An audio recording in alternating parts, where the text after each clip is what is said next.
মানে উনি যে জুনের মধ্যে চাচ্ছেন, উনি কেন চাইবেন? চাইব তো আমরা, নির্বাচন করব আমরা, আমরা চাইব, আমাদের কিসে সুবিধা হয়? ওয়ালটন আবারও মিলিনিয়ার অফারে ওয়ালটন ফ্রিজ কিনে আপনিও হয়ে যেতে পারেন মিলিয়নিয়ার। দেশের মানুষ চাইবে, তারা কোনটাতে কমফোর্টেবল ফিল করে। এইটা বহুবার তাকে এমনিতে পাবলিকলি বলা হয়েছে যে জুনটা ভোটের জন্য কোনো ভালো সময় নয়। ওয়েদার, পরীক্ষা, কোরবানি, মানে সব কিছু মিলে এই সময়টা ভোটের জন্য কেউ স্বচ্ছন্দ বোধ করেন না, এটা বলা হয়েছে তাকে।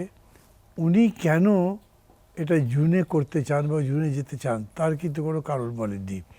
একটা বলেছিলেন একদম প্রথম দিকে যে যদি অল্প সংস্কার চান তাহলে ডিসেম্বরে হতে পারে, আর যদি বেশি সংস্কার চান তাহলে জুনে।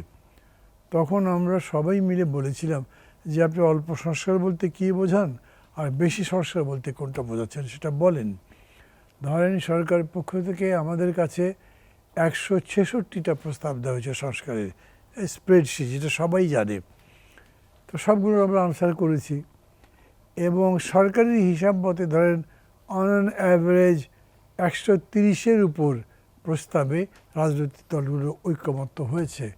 তার মানে বেশিরভাগ তো ঐক্যমত্য হয়েছে, বেশিরভাগ রেসপন্ড করেছে।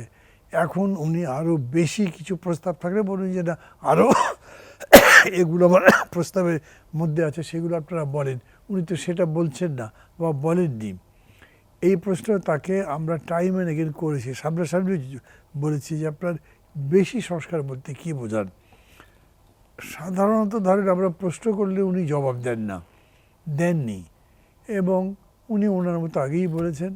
নিজের থেকে একটা কথা বললেন যে আপনাদের যদি সন্দেহ হয় যে আমি বা আমরা এইটা নিয়ে একটা তালবাহানা করছি, ইলেকশন অযথা পিছিয়ে দিতে চাই, আরও আমাদের ক্ষমতার সময় বৃদ্ধি করতে চাই, তাহলে আমি আপনাদেরকে অ্যাসিওর করছি প্রয়োজন বোধে আমি লিখিত দেব যে জুন মাসের একদিন পরেও এই নির্বাচন যাবে না, এর মধ্যে আমরা নির্বাচন করে ফেলবই। তো ধরেন এইটা আমাদেরকে আশ্বস্ত করেনি কেন? ওই যে কথা আপনি বললেন যে এটা হচ্ছে কেন, হওয়ার বিষয়টা হলো এই, যেভাবেই দেখেন সংস্কার কথাটা আসছে কেন, আন্দোলন চলছে, সরকার তখন যারা ছিল তারা নির্বাচন প্রক্রিয়া, গণতন্ত্র ধ্বংস করে দিচ্ছে। ওইটাকে আমরা পুনরুদ্ধার করতে চাই, এবং গণতন্ত্র পুনরুদ্ধার করার জন্যে একটা গ্রহণযোগ্য ভালো কোয়ালিটি নির্বাচন অনুষ্ঠান করতে হবে যে কোনো বিবেচনাতেই। আপনি ধরেন সংস্কারের কথা যে বলছেন, সেই সংস্কার যদি দুটো কম হয় তাতে আপনার নির্বাচন আটকাবে না। যেমন ধরেন স্বাস্থ্যের উপরে যে প্রস্তাবনা দেওয়া হয়েছে, প্রায় সবাই বলেছেন যে এটা খুবই সুন্দর হয়েছে, জনগণের আশা আকাঙ্ক্ষার কাছাকাছি। আপনি জিডিপির 5% দিতে বলেছেন, জাতীয় বাজেটের 17% বরাদ্দ দিতে বলেছেন, এবং গরিব সহ মধ্যবিত্ত সর্বস্তরের মানুষ যাতে চিকিৎসা পায় তার প্রস্তাবনা আছে। ধরেন এই বিষয়টা ভোটের আগে হলো না, তারপরে কি ভোট ভালো হতে পারবে না? এটার সাথে কিন্তু কোনো সম্পর্ক নেই। মানে যে বিষয়গুলো সরাসরি রাষ্ট্র ব্যবস্থার সাথে বা রাষ্ট্র ক্ষমতার সাথে যুক্ত, ওইখানে এই প্রশ্নটা আসছে। তার মানে প্রশ্ন আসছে প্রধানমন্ত্রী কি একবার দুইবারের বেশি কি থাকতে পারবেন?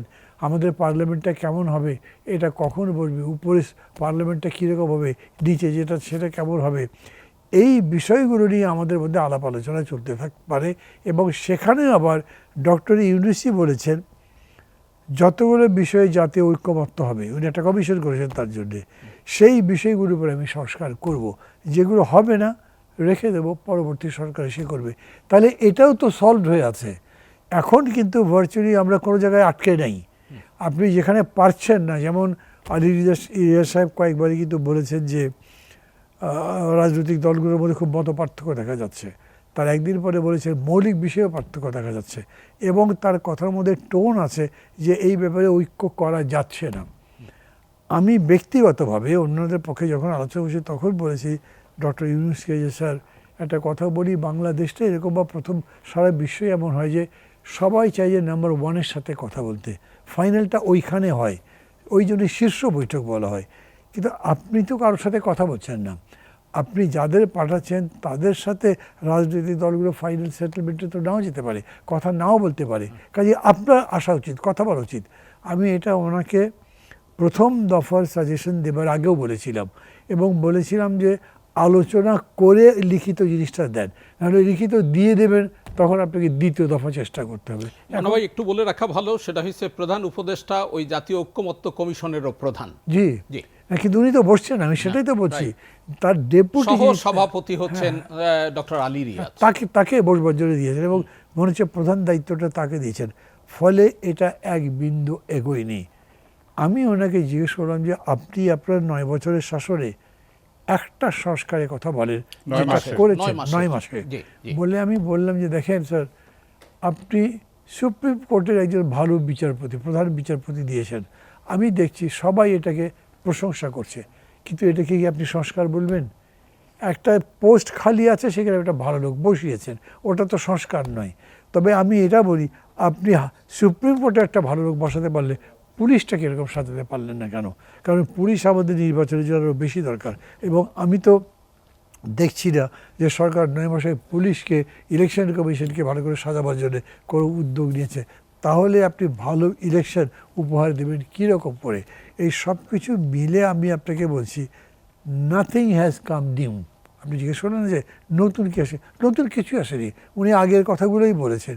এবং আমরা যে এতজন মিলে বললাম, তারপরে ওনার বক্তৃতা আমি আজকে দেখলাম, উনি বললেন যে একটি দল কেবলমাত্র জুনে নির্বাচন চায়, ডিসেম্বরে নির্বাচন চায়। কথাটা তো ঠিক না, অনেকেই চায়। আপনি যদি তারপর সবগুলো দলকে, যে কটা দল ডেকেছেন তাদেরকে জিজ্ঞেস আলাদা আলাদা করেন এবং সাংবাদিকদের বলেন যে দেখেন তো কতজন চায়, হয়তো মেজরিটি ওইটা চায়। আমার কাছে লাগে যে 3-4টা দল বাদে কেউই এরকম করে বলে নাই যে তারা ডিসেম্বরে চায়। এমনকি জামাত ইসলামও মনে করে, তারা কি বলেছে, রমজানের আগে আগে এটা হলে ভালো হয়। তো তাহলে বাকি থাকলো কি? আর সংখ্যা যদি দেখেন, তাহলে ওই রকম সংখ্যা দিয়ে তারপরে নির্ণয় করতে পারবেন না। কথার কথা বলছি যে বিএনপি একটা জিনিস চাচ্ছে না, এটার ওয়েট অনেক বেশি, বিকজ এই দলটা 3বার ক্ষমতায় ছিল, অনেক বড় দল, তারা নির্বাচনে যে ভূমিকা রাখতে পারবে, নিশ্চয়ই আমার মতো দল যারা আছে তারা ওই ভূমিকা রাখতে পারবো না। এখন বিএনপিও এটা বলেছে, জামাতও এটা বলেছে, তারপরে উনি কী কারণে জেদটা করছেন কেন? উনি যদি একটা কারণ দেখাতে পারতেন যে এই কারণে আমি ডিসেম্বরে করতে পারবো না, আমাকে যেতে হবে জুনে, কিন্তু সেরকম তো উনি কিছু বলতে পারে নাই। মানে এইটা একটা সম্ভাবনার কথা, আশঙ্কার কথা বলা হচ্ছে। তো এমনিতে ধরেন সাধারণভাবে যদি দেখেন, তাইলে ওই ফ্যাসিবাদের ফিরে আসার কোনো সুযোগ আছে আমি মনে করি না, দুটো কারণে। প্রথম কারণটা আমি মনে করি যে এই ফ্যাসিবাদের কোনো রাজনৈতিক বয়ান নেই, তৈরি করতে পারেনি। 9 মাসের মধ্যে তারা বলতে পারে নাই যে আমরা এই চেয়েছিলাম কিন্তু পারিনি বা হয়নি। মানে তাদের এই 15 বছরের শাসনের কোনো রকম ব্যাখ্যা নেই তাদের। রাজনীতিতে আপনি বক্তব্য যদি না দেন, যে বক্তব্যের উপরে মানুষকে টানবেন, তাইলে রাজনীতি হবে না, দাঁড়াতে পারবে না। তারা এটা তৈরি করতে পারেনি। আমার মনে হয় তারা তৈরি করতে পারবে না। কেন? ধরেন শেখ হাসিনা প্রধানমন্ত্রী ছিলেন, উনি নিজে বক্তৃতা করেছেন, আমার পিওন একটা, ওর 400 কোটি টাকা আছে, ও হেলিকপ্টারে চলে বাড়িতে যায়। উনি যতদিন জীবিত থাকবেন তাকে তো সবাই জিজ্ঞেস করবে, তুমি তো তোমার ওই পিওনের প্রধানমন্ত্রী, আমার জন্য তো কিছু করনি। ওই 400 টাকা অবৈধভাবে সে কামাই করেছে, তুমি তাকে সুযোগ দিয়েছো এবং সেটা আবার গর্বের সাথে কথা বলেছো, তার ব্যবস্থা করনি।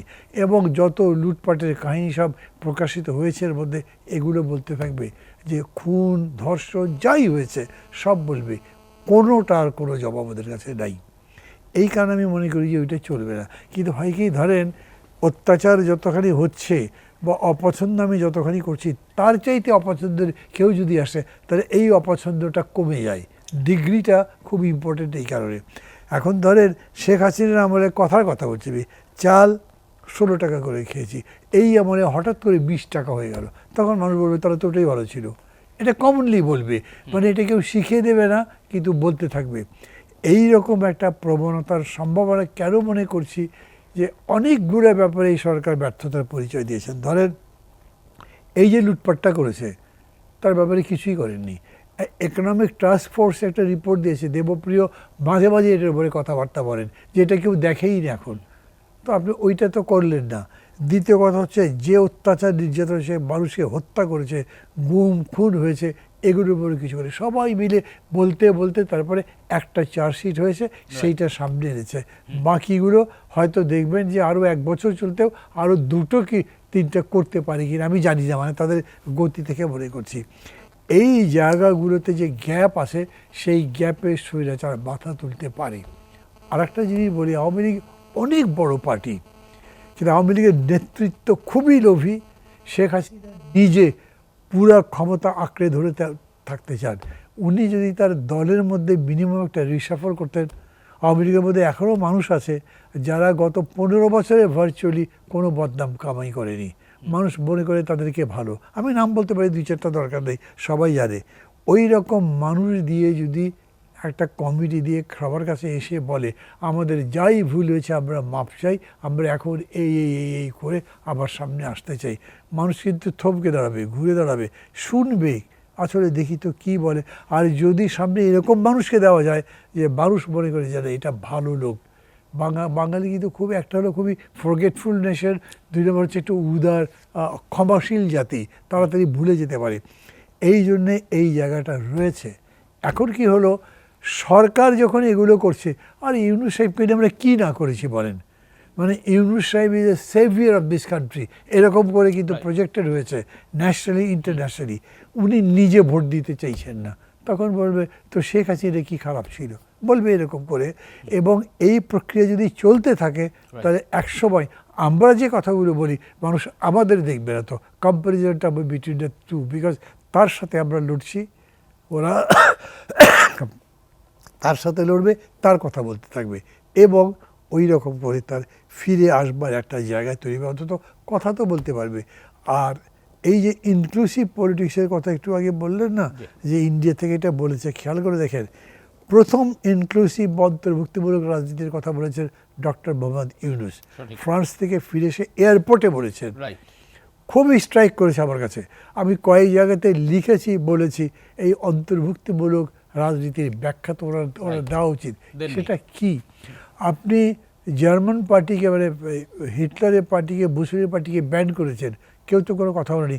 বাংলাদেশে আপনি জামাতকে ব্যান করেছেন, হিজবুত তাহরিরকে ব্যান করেছেন, আওয়ামী লীগকে ব্যান করতে কত কি করতে হলো, তাই তো? এবং তারপরেও এমনভাবে করেছেন যে তার অন্যান্য ইনস্ট্রুমেন্টগুলোকে আপনি বন্ধ করেনি, তারা ঠিকই মাঠে ময়দানে একদম যত্রতত্র সব রকমভাবে বিচরণ করতে পারছে।